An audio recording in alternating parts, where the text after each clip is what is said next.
Ayan guys, isunod ko na tong dahon ng malunggay.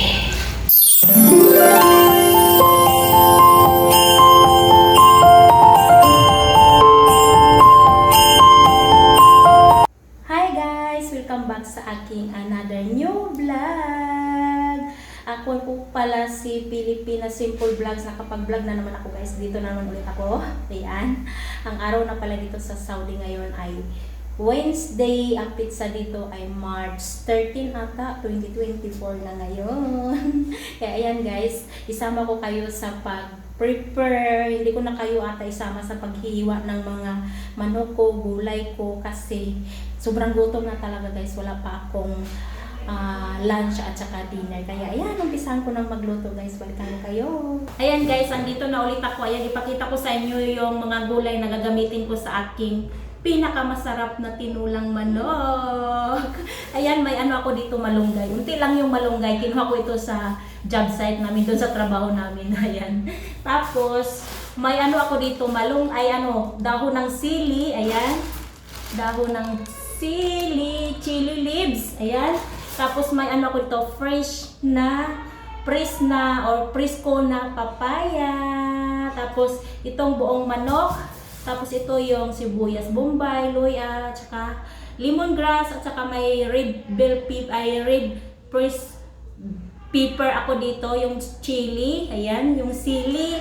Ayan guys. Kaya umpisahan ko nang magiwa ng aking mga manok at saka yung mga dahon at saka balatan ko ito guys. Kaya ayan, ipakita ko na lang siguro sa inyo guys na na-ready ko na siya, yung nahiwa ko ng manok, nahiwa ko na yung papaya, nahiwa ko na itong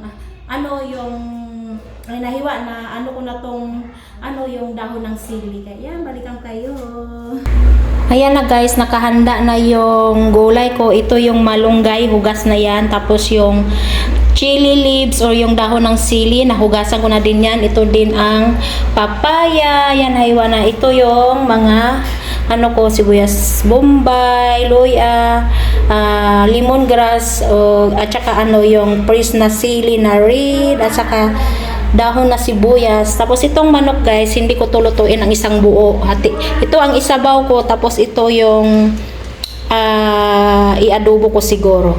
Tapos nandito din yung mga paminta ko, asin, at saka yung bitchin. Mahilig kasi ako mag-bitchin guys. Guys, nakasindi na yung kalan. Dito ako magluto kasi may nakasalang dito na kamote. Sa kasama ko yan.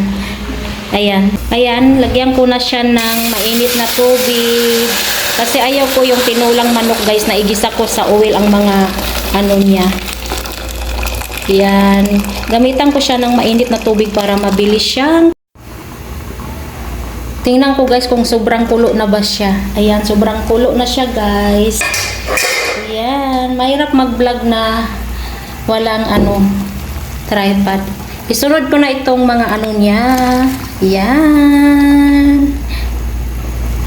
Tapos, ipakulo ko siya ng guys, mga 10 minutes. Ayan guys, tingnan ko kung kulong-kulo na ba siya. Ayan, kulong-kulo na guys. Isunod ko na itong manok. Ayan. Haluin ko lang siya guys. Tapos isunod ko na dito ang papaya. Kasi ang papaya matagal siyang maluto. Ang dahon kasi mabilis lang. Ayan guys, isunod ko na naman ang papaya. Ayan. Ayan guys, ilagyan ko muna siya ng asin. Ayan, lagyan ko siya ng asin na 1 kutsara. Tapos maglagay ako unti ng bitchin kasi para madagdag lang sa lasa guys. Tapos lagyan ko na siya ng black pepper. Ihalo-halo ko lang siya guys. Tapos pakuluan ko siya ng mga 15 minutes kasi yung papaya matigas yan guys. Ayan, isunod ko na din dyan ang mga dahon ng sili at saka malunggay. Ayan guys, isunod ko na yung dahon ng sili. Tapos, pagkatapos nito yung dahon ng malunggay. Yan.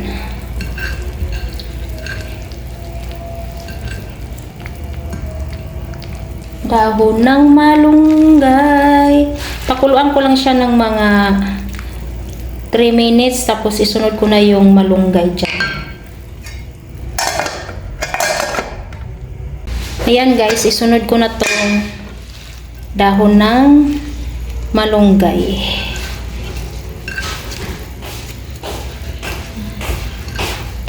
Ayan. Sagarin natin ang dahon. Ang sarap. Madami akong makain dito mamaya guys. Ayan.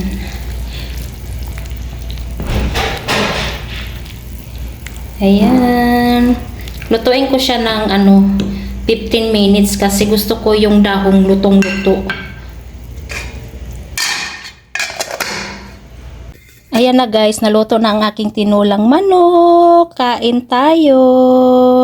Hey guys, andito na naman ako sa bed ko. Ayan, nakapwesto na ako sa bed ko. Ayan, matutulog na ako guys kasi mag 9:46 na ata ng gabi dito o 47. At saka gigising pa ako bukas ng mga 7 o'clock kasi ang alis ko bukas sa duty ko mga 8:30. Kaya ayan, magpaalam na ako guys. Ayan ko na ang aking vlog. Kita-kits na lang sa aking mga susunod na vlog. Kung hindi pa kayo nakapag-subscribe, please subscribe, like, comment below my video, and thank you for watching guys. Bye! For the rest of my life, I'll be with you. I'll stay by your side, honest and true.